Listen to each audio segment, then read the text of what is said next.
draft a left tackle 4th overall, and you know he's a rookie, he's going to have his ups and downs, but this is the type of performance that you want to see better from, you know, your franchise left tackle that you hope from. Yeah, and Jonathan Grenard did praise Will Campbell, saying, like, hey, he's a talented kid. He's going to get better. He's got a lot of great coaches. Just yesterday, Kayvon Chason was adamant that Will Campbell is doing pretty well. It's just he's going up against some of the best pass rushers on the planet. Kayvon Chason, a very talented player in his own right, and there are going to be those growing pains. Now, it's fair to ask the question, I think, though, should we be worried about Will Campbell? Because, yes, it's just the spring. There's a lot of room for him to grow. Maybe it's just a rookie wall he's got to hit before he starts to turn things around. But at the same time, if we're talking about week 1, he's going up against Max Crosby, one of the scariest human beings in the game of football, a relentless motor. He is not going to go easy on the rookie.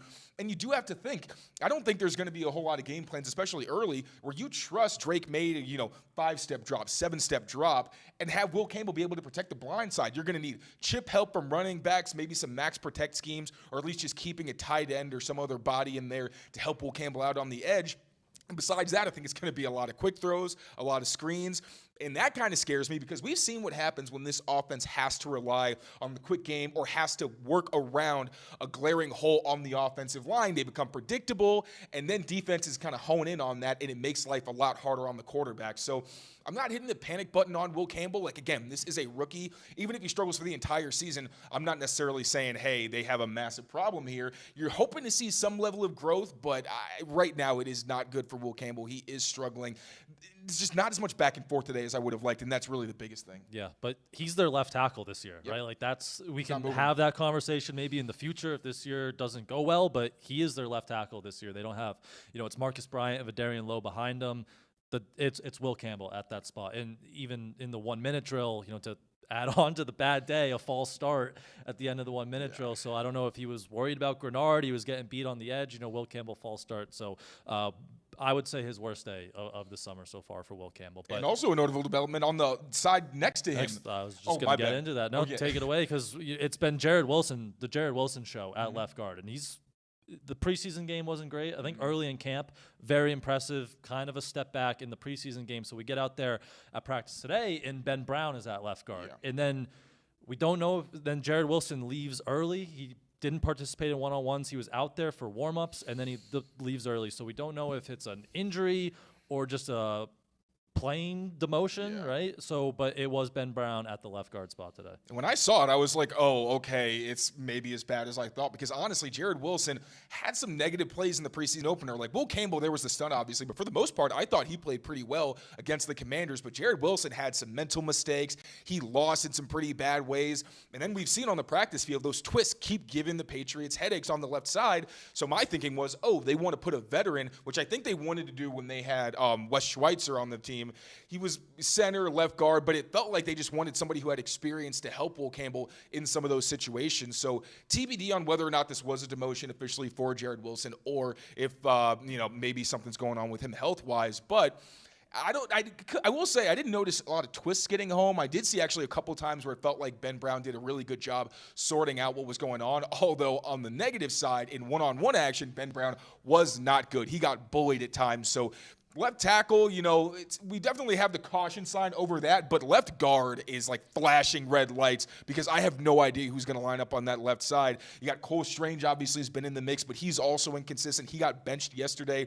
City's so kind of working his way back. He's gotten some more action the past couple of days. City going in for Cole Strange, but he's repped almost exclusively at right guard, at least in the summer. So I have no idea what's going to go on at that left guard spot, but I would assume there's going to be some kind of change, because it didn't look like Ben Brown was the answer today. And on one of those Grenard sacks too, he got walked back. Ben Brown in Drake May's lap. Garrett Bradbury also. The whole left side of the line just caved. It was pretty ugly. So I do wonder, they go to Ben Brown today.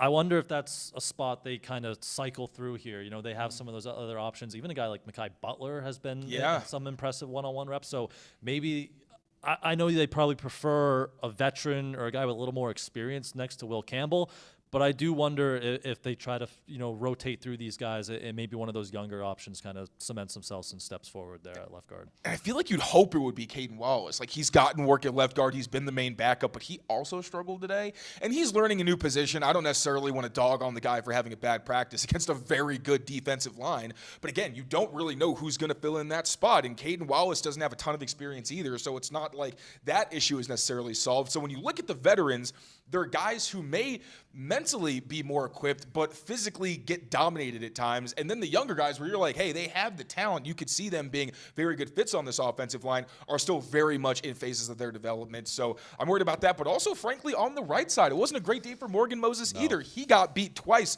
Once inside, it was a pretty tough rep, to be honest. Jonathan Allen just exploded off the ball. He had the leverage advantage. But Morgan Moses didn't do a whole lot to stop him from getting to Drake May almost instantly. And then he also lost on the edge. I forget who exactly. Dallas Turner. Yeah, Dallas Turner beat him pretty swiftly. So I'm starting to get worried about this offensive line. Mike Nwenu looked like he lost a rep as well. And even if Mike Nwenu is your best player, we know Garrett Bradbury is going to be a liability in some pass protection situations.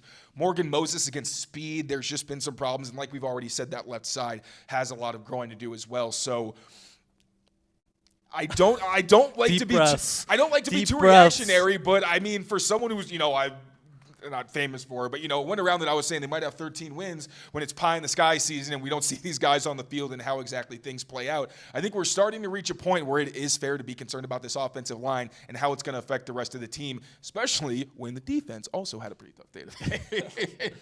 Well, I think I've been pretty consistent. I've been worried about the offensive line pretty throughout the summer. And I know they make improvements on paper, but then you get out there and, Morgan Moses isn't out there all the time. They have two rookies on the left side, and now Jared Wilson isn't even in the lineup. We'll see if that is injury related or performance related. So I think there's definitely some questions. And today, for the first time, I felt like, correct me if I'm wrong, I felt like we saw some of those unblocked rushers just coming right through. And I know, Flores, we've talked so much about that scheme and that defense and how confusing that can be for these offensive linemen, but the unblocked pressures and some of those mental mistakes, that is also worrisome now if that is going to be an issue popping up besides just the one-on-one losses up front. And even like when Demario Douglas is out there dropping passes, like, again, I'm not going to get too crazy about that because he was trying to turn upfield.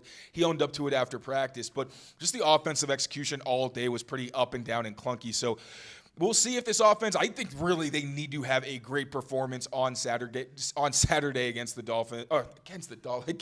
Vikings. I think the performance is seeping into my brain a little bit, but they need to perform very well in this preseason game, I think, and I wouldn't be surprised to see extended reps from the starters. I know, like Ben Woldridge didn't get any snaps the past 2 days, so you're thinking, oh, he's going to play a lot, but I don't know if Mike Vrabel is too happy with his team after this one, so if you see Drake May get a few drives in the game, I would not be shocked.